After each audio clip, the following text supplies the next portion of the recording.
एक समय की बात है। एक बुढ़िया रहती थी और उसकी दो बहुएं थी। एक बहू छोटी थी और एक बहू बड़ी थी। बड़ी वाली बहू जो थी वो धनवान घर से थी और छोटी वाली बहू गरीब घर से थी। एक बार करवा पड़ा तो करवा में बड़ी वाली के मायके से बहुत सारा सामान आया और छोटी वाली जो बहू थी उसके घर में गरीबी थी, मायके वाले गरीब थे तो उनके यहाँ से करवा नहीं आया। तो इसीलिए सास और जिठानी दोनों मिलकर छोटी वाली बहू को ताने मारती और सारा काम करवा के दिन उससे करवाया। छोटी बहू करवा व्रत भी थी और घर का पूरा काम कर रही थी। सास ने कहा तुम जाओ और जंगल से लकड़ी लेकर आओ। यह सुनकर छोटी बहू बहुत दुखी हुई और वह जंगल गई लकड़ी लेने के लिए। तो वहां पर लकड़ी बीन रही थी और लकड़ी बीनते बीनते वो एक किनारे बैठ गई और वह जोर जोर से रोने लगी। उसकी आवाज़ सुनकर वहां पर एक नाग देवता प्रकट हुए और नाग देवता ने पूछा, बेटी तुम क्यों रो रही हो, तुम्हें क्या तकलीफ है। छोटी बहू ने नाग देवता से सारी बातें बताई।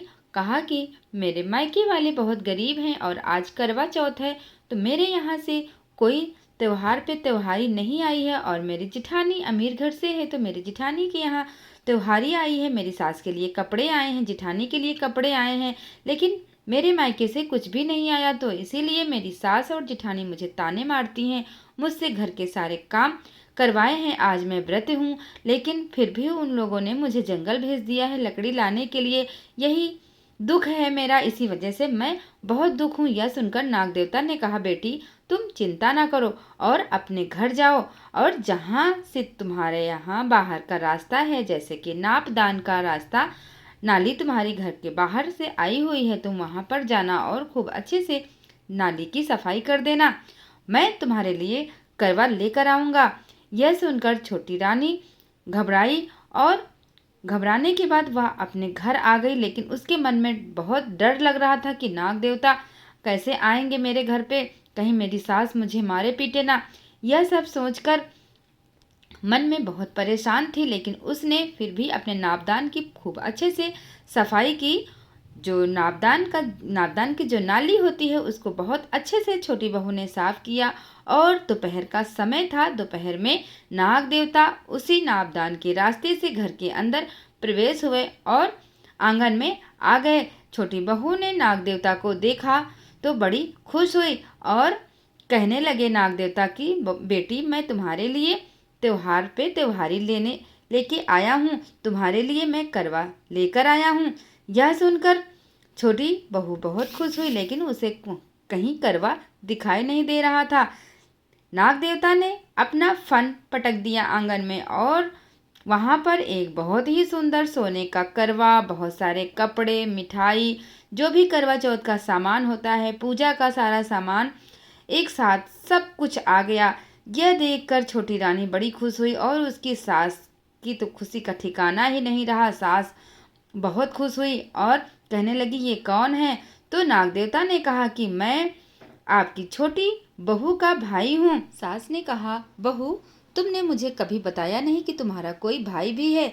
बहू ने कहा, माँ जी मुझे लगा कि आप नाग देवता को सुनकर कहीं मेरे ऊपर गुस्सा ना हो, इसलिए मैंने आपको नहीं बताया। नाग देवता और छोटी बहू ने मिलकर बात को संभाल लिया। सास को तो बहुत सारा धन चाहिए था। सास ने सोने का करवा देखा, बहुत सारे कपड़े देखे। सास भी बहुत खुश हुई और बहू से कहा कि छोटी बहू आज से तुम कोई काम नहीं करोगी, सारे काम हो जाएंगे और तुम खाना भी नहीं पकाओगी, सारे काम हम सब लोग मिलकर करेंगे। यह सुनकर छोटी बहू बहुत खुश हुई। सास ने कहा, तुम फटाफट से तैयार हो जाओ, कपड़े वपड़े पहन लो क्योंकि शाम को पूजा भी करनी है। सास, बड़ी बहू और छोटी बहू तीनों ने मिलकर करवा चौथ की पूजा कर ली। उसके बाद कुछ समय बीता तो नाग देवता दोबारा से अपनी छोटी बहन के यहाँ आए और बहन की सास से कहने लगे कि माँ मैं अपनी बहन को कुछ दिनों के लिए लिवा कर ले जाना चाहता हूँ। सास ने कहा, ठीक है, मुझे कोई आपत्ति नहीं है। छोटी बहू ने अपने पति से पूछा तो पति ने भी परमिशन दे दी। नाग देवता बहन को लिवाकर अपने घर पहुंच गए। बहू नाग देवता के यहाँ जाकर बहुत खुश हुई क्योंकि उसके मायके से कभी कोई नहीं आता था और वह हमेशा ससुराल में ही रहती थी, इसलिए उसका जी भी ऊब जाता था। इसलिए वह नाग देवता के साथ आकर बहुत खुश हुई। नाग देवता के यहाँ जाकर उसने देखा कि नाग देवता का भी परिवार था, उसके छोटे छोटे बच्चे भी थे। तो नाग देवता ने कहा कि तुम घर पे रहना, सब कुछ करना, खाना पीना, लेकिन हमारी ये जो नांद है, एक नांद थी, उस नांद में नाग देवता के सारे छोटे छोटे बच्चे थे। नाग देवता ने छोटी बहन से कह दिया कि तुम इस नांद को कभी नहीं उठाना। यह सुनकर छोटी बहू ने कहा, ठीक है भैया, मैं इसको कभी नहीं उठाऊंगी। एक दिन की बात है कि छोटी बहू अपने सारे काम कर चुकी थी। उसके मन में ख्याल आया कि भैया मुझे इस नांद को उठाने से क्यों मना करते हैं, पता नहीं इसमें क्या है। उसको समझ में नहीं आ रहा था, लेकिन उसके मन में चल रहा था कि क्यों ना मैं इस नांद को उठा कर देखूं एक बार। उसके मन में यही विचार चल रहा था। 2-3 दिनों के बाद उसने आखिर इस नांद को उठा ही दिया, और जैसे ही इसने नांद को उठाया तो देखा कि बहुत सारे छोटे छोटे बच्चे हैं उसके अंदर। और जैसे ही उसने बच्चों को देखा, तुरंत नांद का ढक्कन बंद कर दिया, और जैसे ही नांद का ढक्कन छोड़ दिया, वैसे ही एक बच्चे की पूंछ कट गई। और नाग देवता जब वापस आए तो देखा, तो पूछने लगे कि बहन, तुमने इस नांद को उठाया था? तो छोटी बहू ने कहा, हाँ भैया, मुझसे गलती हो गई और मेरे कारण मेरे भाई की पूंछ भी कट गई है। यह सुनकर नाग देवता ने कहा कि मैंने तुमको मना किया था, तुमको ऐसा नहीं करना चाहिए था, तुमको नांद नहीं उठानी चाहिए थी। लेकिन फिर भी कहा, कोई बात नहीं, तुम चिंता ना करो। और नाग देवता अपने छोटे बच्चे से कहने लगे, तुम चिंता ना करो, ये तुम्हारी बहन है, इससे गलती हो गई, उसने नांद को उठा दिया और जिसके कारण तुम्हारी पूंछ कट गई है। उसने जानबूझकर ऐसा नहीं किया। लेकिन वह नाग देवता का छोटा बच्चा बहुत क्रोधित था और उसने कहा, मैं तो इसके प्राण लेकर ही रहूंगा, इसने मेरी पूंछ काट दी है और मुझको लंगड़ा लूला बना दिया है। यह सुनकर नाग देवता ने छोटे बच्चे को बहुत समझाया कि नहीं, वो तुम्हारी बहन है, उसके साथ तुम ऐसा नहीं कर सकते।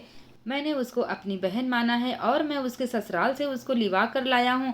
अगर तुम उसके प्राण ले लोगे तो मैं उसकी सास को और उसके पति को क्या जवाब दूंगा।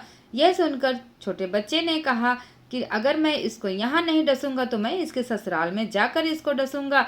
नाग देवता ने बहुत समझाया कि नहीं, ये गलत है, तुम ऐसा नहीं कर सकते, गलती से पूंछ कट गई है, जानबूझकर उसने पूंछ तुम्हारी नहीं काटी। लेकिन वो छोटा नाग देवता का बच्चा नहीं मानना। और कुछ दिन बीते कि उसके पति उसको लिवाने आ गए और छोटी बहन अपने घर अपने पति के साथ आ गई। अब जो नाग देवता का छोटा बच्चा था, उसके मन में क्रोध की अग्नि भड़क रही थी और वो जल्दी से जल्दी बदला लेना चाहता था। यही सोचकर बदला लेने के लिए वह छोटी बहू की ससुराल पहुंच गया और वहां जाकर उसने देखा कि छोटी बहू जो भी कार्य करती तो कहती, नाग जीवे, नागिन जीवे, नाग का परिवार जीवे, लंगड़ा लूला भैया जीवे, जिससे बड़ी आस। ये सुनकर जो नाग देवता का बच्चा था, उसके मन में दया भाव जागृत हो गया और वह रोने लगा। उसने देखा कि उसकी बहन उससे इतना प्यार करती है कि हर काम करने से पहले वह हम लोगों के लिए दुआएं करती है। और वह लौट गया वापस। वहां जाकर नाग देवता बहुत क्रोध में थे। उन्होंने कहा, ले आए बदला। तो नाग देवता के छोटे बच्चे ने कहा, नहीं पिताजी, मैंने कोई बदला नहीं लिया, वो मेरी बहन है, मैंने उसको नहीं डसा, क्योंकि वह हम लोगों के लिए दुआएं करती है, प्रार्थना करती है, हर काम को करने से पहले हम लोगों के लिए प्रार्थना करती है, कहती है कि नाग जीवे, नागिन जीवे, नाग का परिवार जीवे, लंगड़ा लूला भैया जीवे, जिससे बड़ी आस। यही सोचकर मैंने उसको नहीं डसा और मैं वापस चला आया। यह सुनकर नाग देवता बहुत खुश हुए और छोटी बहू, सास, जिठानी, उसके पति बहुत अच्छे से रहने लगे। छोटी बहू को के पास मायका नहीं था तो नाग देवता का घर उनका मायका बन गया। वह बीच बीच में अपने नाग देवता के यहाँ जाया करती और खुशियों के साथ रहती और सास भी बहुत खुश रहती। जब भी कभी धन की जरूरत होती तो नाग देवता उसके घर में धन दौलत दे देते थे। इस तरह से छोटी बहू का परिवार खुशहाल हो गया। दोस्तों, वीडियो कैसी लगी मुझे कमेंट करके ज़रूर बताइएगा। हम फिर मिलेंगे नेक्स्ट वीडियो में।